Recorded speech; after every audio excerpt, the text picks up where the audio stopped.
I chose three works by composers that come from Eastern Europe, former Soviet Union. And the reason why I chose that is because I think that we don't hear these composers very often. Of course, Shostakovich is heard a fair amount, but the other two hardly ever in this country.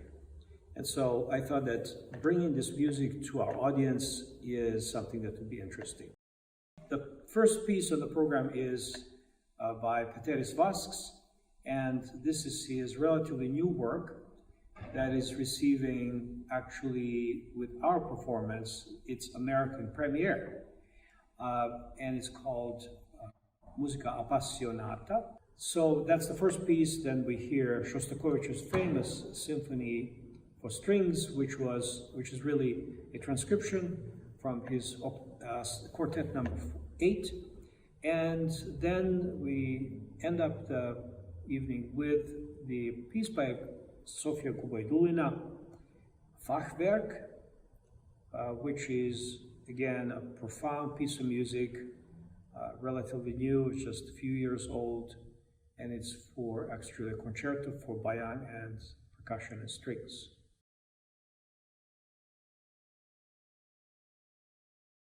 The most exciting piece on the program, to me, is the last piece. The concerto for bayan, percussion and strings. Because it's a new piece, it is a very unusual piece. And it has very deep, profound emotional content that reflects actually this typical Russian kind of darkness and depth.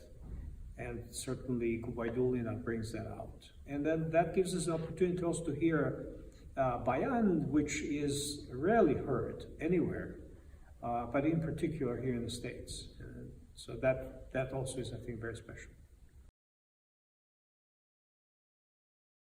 Another unifying element about these three pieces is that they're all essentially contemporary pieces.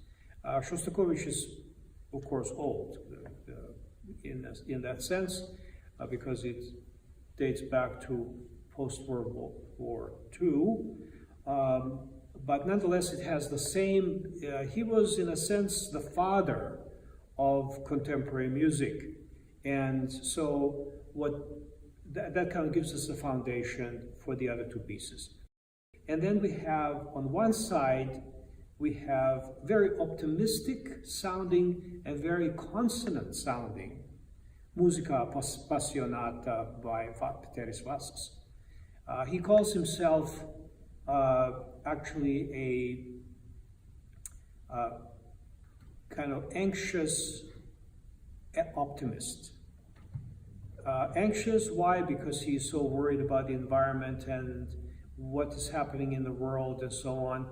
But at the same time, he always feels that somehow the human spirit will take us beyond that and that we'll be able to find a way to save ourselves.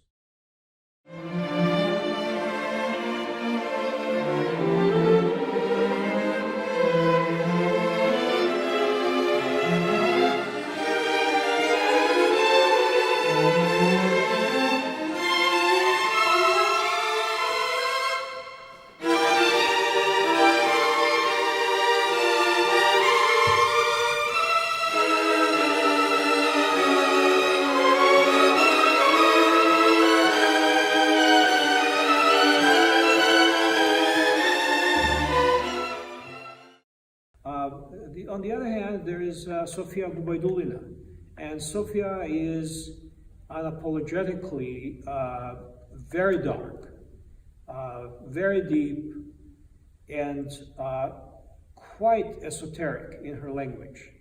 So you will find, for example, long silences and very sparse textures and so on. Quite dissonant at times, but at the same time, all of these three pieces are joined together in the fact that they are music of our time.